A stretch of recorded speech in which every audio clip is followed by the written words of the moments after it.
Olá, queridos irmãos, bom dia, boa tarde, boa noite ou boa madrugada para quem está me ouvindo em diferentes horários. Que a graça do Senhor Jesus Cristo, o amor de Deus e a comunhão do Espírito Santo estejam com todos nós. Uma boa semana que se inicia hoje, domingo, a todos. Na meditação de hoje falaremos sobre receber com alegria de volta o filho pródigo. Antes de começar, precisamos fazer duas coisas. Primeiro, pausem o vídeo agora e curtam o vídeo. Aqueles que não se inscreveram no canal, já aproveita e se inscreva no canal. Um, dois, três, já. Pause. Já? Já se inscreveram no canal? Já compartilharam o vídeo? Ótimo, muito obrigado. Não esqueça de compartilhar quando acabar o vídeo, tá? E quem quiser comentar também, fica à vontade nos comentários, tá? E a segunda coisa, vamos fazer uma oração para começar essa meditação. Pai nosso, estás no céu, santificado seja o teu nome, querido Deus amado. Que o Espírito Santo me tome neste momento, eu consiga levar mensagem aos irmãos que estão me ouvindo, e que nossa mente, minha e dos nossos irmãos, meus irmãos ouvindo, possam ser abertas para que o Senhor possa nos fazer com que nós enxergamos e compreendamos a verdade e sigamos a verdade, podemos pôr em prática em nossa vida. Pois não basta só que a gente ouça, nós temos que pôr em prática em nossa vida, aprender e estar evoluindo. Essa é a intenção dessas meditações, deste canal, e é para isso que estou fazendo esse trabalho missionário, Senhor. Então, que as pessoas possam abrir a mente, e eu também, e aprender tudo o que tem que ser aprendido, compreender e aceitar, tá certo? Que assim seja, Senhor. Que o Espírito Santo esteja no meio de nós, que os três maiores professores do mundo estejam também, Jesus Cristo, Deus e Espírito Santo. Amém.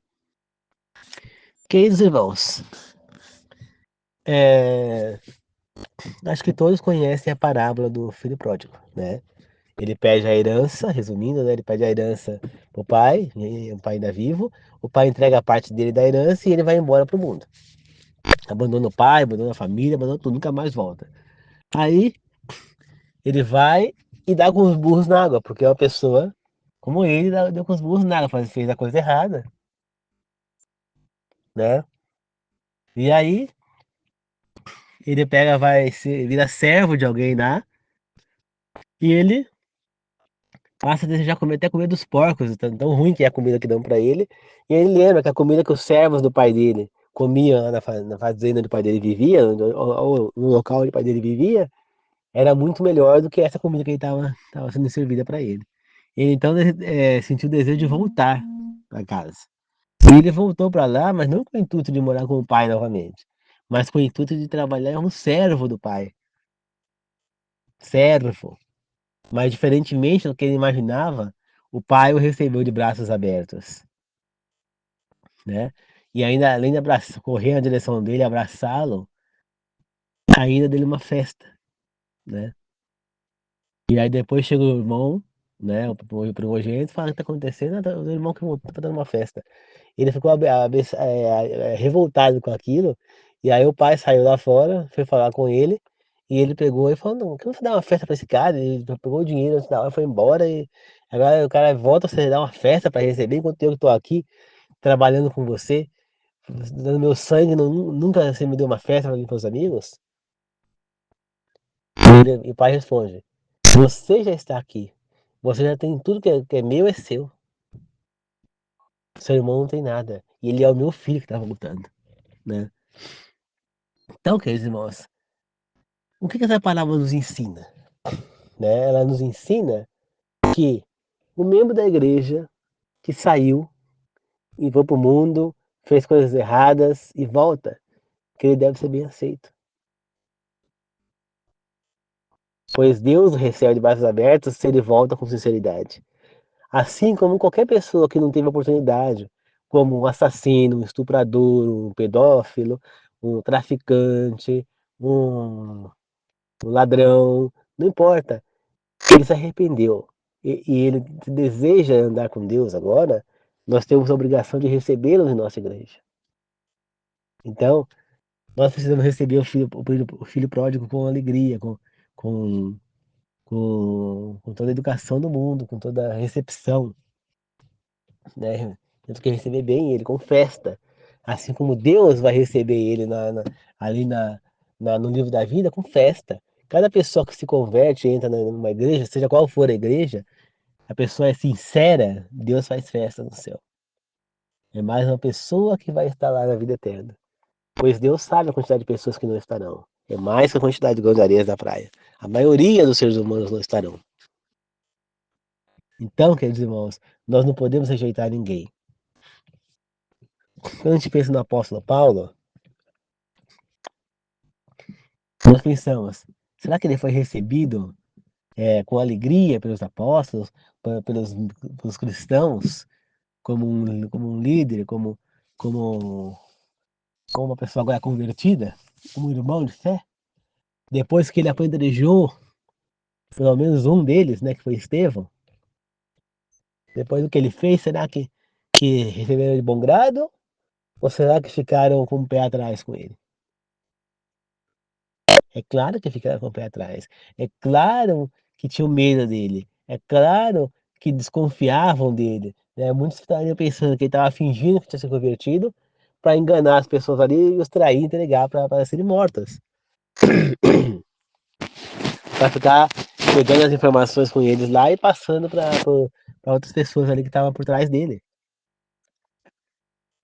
Ele sofreu. Tanto que você sabe qual foi o primeiro cargo que ele teve? Ele foi auxiliar de Barnabeu. Se não me engano, acho que é Barnabé, né? Barnabé. Ele foi auxiliar de Barnabé. Ele tinha muito mais conhecimento que o Barnabé, que a maioria dos cristãos ali. Mas ele foi um auxiliar. Isso nos ensina o quê? Que nós temos que começar de baixo, queridos irmãos. Ninguém pode começar do alto, né? A pessoa tem que começar de baixo, tem que começar num cargo pequeno, que nem a pessoa quer entrar na política, já vai se candidatar a presidente? Não. Aí tem que se candidatar a vereador. De vereador, ela vai se candidatar a prefeito. De prefeito, depois, não, aliás, de vereador, ela vai se candidatar a deputado estadual. Depois de deputado estadual, ela vai se candidatar a deputada federal. Depois a senadora. Depois a prefeito. Depois a governador. E por fim a presidente. Se você fizer as contas, o vereador tem 6 anos de mandato, né? Se não me engano, são 6 anos. Então, é, você vai lá e fica 6 anos. Depois você fica com mais 6 anos como deputado. São 12. Depois mais 6 anos como senador. São 18. Mais 4 anos como prefeito. São 22. Mais 4 anos como governador. 26. E 4 anos para presidente. 30. Ou seja, você precisa de 30 anos no mínimo de política. 26 anos de política. 26 anos de política para conseguir. Né? É,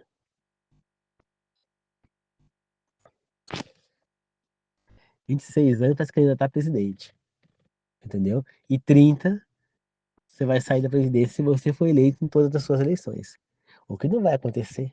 Vai ter eleição que você vai perder. Então você pode pôr aí uns 40 anos, pelo menos, aí para você chegar a um cara de presidente, 40 anos de política. Entendeu? É assim que deve ser. Você vai passar em todos os cargos, você vai conhecer todos os cargos, você vai ter ficado conhecido, fazer por boas obras, para as pessoas então colocar você no cargo. Entende? Então, queridos irmãos, não é para outra. E no trabalho missionário é a mesma coisa. Eu estou com esse trabalho missionário, mas é um projeto meu. Não foi a igreja que me colocou. Eu não tenho nenhum cargo na igreja ainda. Pode ser que mais pra frente eu tenha, né? Então você vai começando um cargo, no outro, no outro. Eu não posso começar diretamente um pastor. Não. Eu vou fazer um cargo, outro, até que então eu possa cursar uma teologia e quem sabe ser um pastor um dia se for da minha vontade. Da minha vontade nunca foi ser pastor. Mas da vontade de Deus eu já não sei. E como a dele é a melhor, é a mais importante da minha vida, eu sinto vontade sim de cursar uma pós-graduação em teologia. Mas eu não sei se eu vou se eu vou conseguir, né? Por conta da. Eu queria pensar no NASP, e o NASP é, é só no campus lá de Engenheiro Coelho, alguma coisa assim. E lá é longe pra mim, eu nem sei de onde fica isso. E pra mim fazer a distância, mas eu tenho que ir lá fazer prova, e aí é muito longe pra fazer prova. E lá uma vez para levar a documentação e outra para pescar de prova é uma coisa. Agora você ir lá, ficar indo lá todo mês fazer prova não dá, é muito longe. Nem da minha casa em São Paulo dá pra ir, entende? Então é isso, queridos irmãos. Então eu vou ligar lá para ver na segunda-feira se eu consigo conversar para compreender as coisas corretamente para ver se eu vou me inscrever realmente ou não. Eu gostaria. Então, mas é da vontade de Deus. Se for da vontade de Deus, vai dar tudo certo, eu vou me inscrever e vou cursar. Se não for da vontade dele que eu faço nada agora, não vai dar certo, né? Então, queridos irmãos, e a vontade dele para mim é melhor, né? A minha vontade dele é a que deve prevalecer. Então, nós aprendemos, você vê que Paulo sofreu, ele foi rejeitado, sofreu desconfiança, sofreu discriminação. Por quê? Porque ele era um cara que perseguia os cristãos. De repente ele se torna um deles, eles iam suspeitar. Mesma coisa acontece hoje em dia, queridos irmãos. Quantos de nós vamos suspeitar de alguém que se converteu? E eu mesmo já falei, né, na época eu não era convertido, eu falei, é um absurdo, né, cara, agora é bonzinho, né, a gente falava. O Maníaco do Parque, por exemplo, aquele que soprava as moças lá em São Paulo, ele se converteu, né, ele virou evangélico, tudo, lê a Bíblia e tudo mais, mas será que ele realmente se converteu? Se ele se converteu de verdade, nós temos que dar uma chance para ele, né, então, ele tem o direito de mudar de vida. Ah, mas isso que aconteceu, ele vai pagar pelos seus crimes, ele tá pagando lá preso. Mas uma hora ele vai sair. E ele tem direito a mudar de vida, a ter uma oportunidade, entendeu? Então, se ele realmente se converteu sinceramente, de verdade, realmente é verdade, é uma conversão verdadeira, ele vai virar um servo de Deus e vai estar na vida eterna, vocês querendo ou não. Não importa o que ele fez, não importa que ele se arrependeu. Se Jesus perdoou o ladrão na cruz, se Deus ou Jesus perdoaram Davi por ter matado Urias e traído e cometido adultério com Batseba. Será que Deus também não perdoaria Maníaco do Parque? Quer mais? Deus não perdoou Raabe de ser uma prostituta? Perdoou. Ela não só foi perdoada pelo tempo da prostituição, como também ela entrou na genealogia de Jesus Cristo. Você imagina uma ex-prostituta na genealogia de Jesus Cristo? O que significa que ela se arrependeu de verdade. Então, se a pessoa se arrepende de verdade, não importa o que ela tenha feito, Deus vai recebê-lo de braços abertos. Agora, você que está criticando ele, que está rejeitando ele, pode não entrar lá. Você pode chegar lá e você está no lago de fogo e ele lá salvo. Por quê? Porque você está agindo exatamente como o irmão do filho pródigo, lá primogênito do filho pródigo. Rejeitando o irmão por um erro que ele cometeu anteriormente. Você não pode cometer esse erro, você não pode rejeitá-lo, né? Como está escrito, meus irmãos, muitas vezes, aquele que você rejeita, que você acha que não merece estar ali, ele vai estar na vida eterna. E você que se acha salvo, vai estar perdido. Se você é fiel a Deus realmente, se você é sincero na sua fé, você vai perdoar qualquer um que for até a sua igreja, até você. Pois não importa o que ele fez, Deus perdoa. Deus perdoou Pedro que traiu ele lá 3 vezes, rejeitou 3 vezes. Ah, mas ele não perdoou Judas, não perdoou porque Judas não se arrependeu. Pedro sim. Se Judas tivesse arrependido, Jesus teria o perdoado. Mas Judas não se arrependeu, ele só sentiu remorso. Se Caim tivesse se arrependido, Deus teria o perdoado. Se Corá tivesse se arrependido, Deus teria o perdoado. Se Acã tivesse se arrependido, Deus teria perdoado. Se Raquel tivesse se arrependido, Deus a teria perdoado. Se Labão tivesse se arrependido, Deus teria o perdoado. Se Saul tivesse se arrependido, Deus o teria perdoado. E ele não teria tido essa morte triste que ele teve, né? De se suicidar. E antes, depois de ver todos os filhos mortos. Mas ele não se arrependeu, queridos irmãos. Não se arrependeu. Compreende?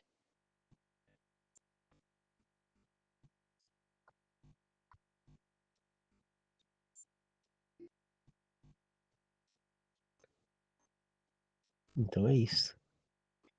Eu espero que vocês possam ter compreendido, queridos irmãos, que nós temos que aceitar quem quer que venha até nós. Se a pessoa está vindo de bom grado, se a pessoa realmente deseja a conversão, se ela é sincera, nós não podemos rejeitar. Mas como que nós vamos saber se ela é sincera ou não? Dando oportunidade, queridos irmãos. Não tem outra maneira. Qualquer pessoa que vier até nós deve ser muito bem recebida. A recepção é a melhor, é a coisa mais importante numa igreja. Porque se você é receptivo, recebe a pessoa muito bem na sua igreja, essa pessoa vai ter o desejo de voltar. Agora, se essa pessoa é mal recebida na igreja, ela não vai querer voltar mais. Vou dar para vocês um exemplo verídico, queridos irmãos. Uma colega minha, ela, ela teve um filho, acredito, não sei se ela teve um filho sendo solteira, não chegou a casar com o pai da filha dela, ou se ela separou depois, ou se só morou junto, não sei. Sei que ela era separada ou solteira com uma filha. E o pessoal na igreja que ela frequentava, que era a mesma que eu, só que eu frequentava aqui, ela frequentava na CISPER de São Paulo, começaram a discriminar ela e até preconceito com ela porque ela tinha uma filha e não era casada. E também não era viúva. Ela fez o quê? Ela mudou de igreja, ela foi para uma outra, no engenheiro lá, também não gostou muito, e aí na Gangaíba estavam montando uma nova, só que eles estavam congregando no Gergular porque não tinha ainda a igreja pronta no Cangaíba. E aí ela fez o quê? Ela começou a frequentar, sair do Cangaíba, chegou a frequentar na Ponte Rasa, e ela estava feliz na igreja do Cangaíba. Não sei se ela era essa ainda. Eu não perguntei mais, né? A última vez que eu perguntei para ela, ela estava no Gangaíba e estava feliz lá. Então, queridos irmãos, às vezes, essas pessoas que estão discriminando ela, pode ser que não estejam na vida dela, se não se arrepender desse erro. E ela, que estava lá com a filha solteira, vai estar. E eu não tenho dúvida. Pelo tipo de pessoa que ela é, mesmo sem conviver tanto com ela, eu percebo a índole dela. A maneira dela falar, a maneira dela expressar, você vê que ela é uma pessoa de Deus. Então, possivelmente, ela vai estar na vida eterna. E essas pessoas que estão discriminando ela talvez não estejam. Você quer estar discriminando ou quer estar na vida eterna? Eu quero estar na vida eterna. O que está escrito na Bíblia? Aquele que discriminar ou humilhar alguém nessa vida será discriminado ou humilhado na outra vida.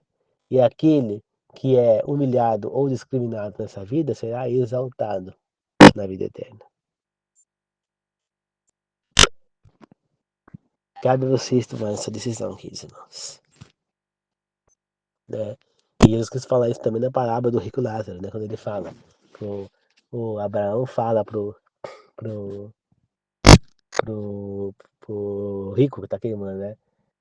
Você é rico, você teve tudo que quis na sua vida e teve muita abundância, enquanto Lázaro sofreu demais. Agora o Lázaro está sendo amparado, está sendo confortado e você está sofrendo. É a mesma coisa que eu falei antes, queridos irmãos. A Bíblia é muito clara. É só estudar para vocês aprenderem. Tá certo?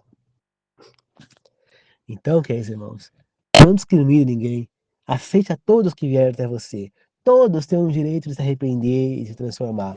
Nunca diga aquele cara tem que matar, aquele cara tem que pagar com a vida o que ele fez. Pois esse cara que você está julgando, que tem que pagar com a vida, ele pode estar na vida eterna se ele se converter, se ele mudar. E você que está falando isso dele, vai estar no lago de fogo queimando. Pense nisso. pois você está agindo errado, tão errado quanto ele.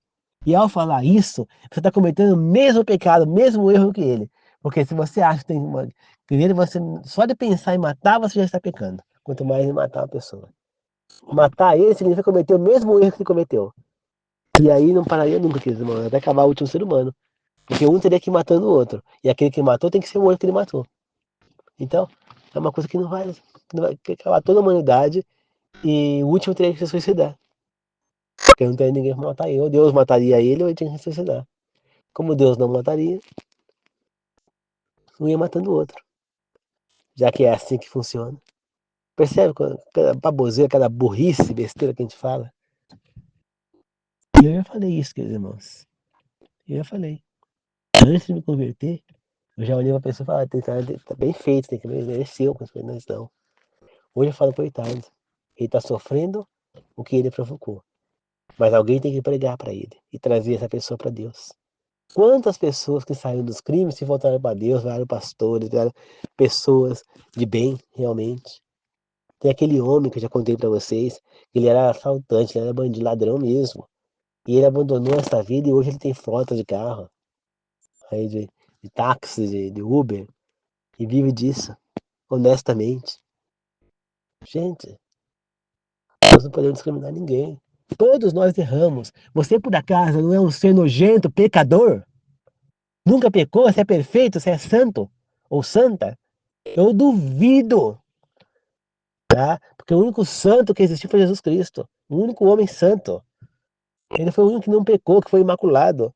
Nós somos imundos, abomináveis pecadores. Como disse o próprio Paulo, dos pecadores eu sou o pior, o mais nojento. É assim que você tem que se enxergar.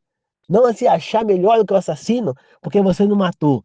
Mas você já cometeu outros pecados e você sabe disso. Tá? Como disse o nosso querido Deus, Jesus Cristo, aquele que nunca pecou, que atire a primeira pedra. Você não pode atirar porque você é um pecador. Eu não posso atirar porque eu sou um pecador. Se o próprio Jesus Cristo, que era imaculado, que era santo, não apedrejou aquela mulher, por que que eu vou apedrejar se eu não tenho esse direito? Por que que você vai apedrejar se você não tem esse direito? Para de apontar o dedo para o outro e se enxerga.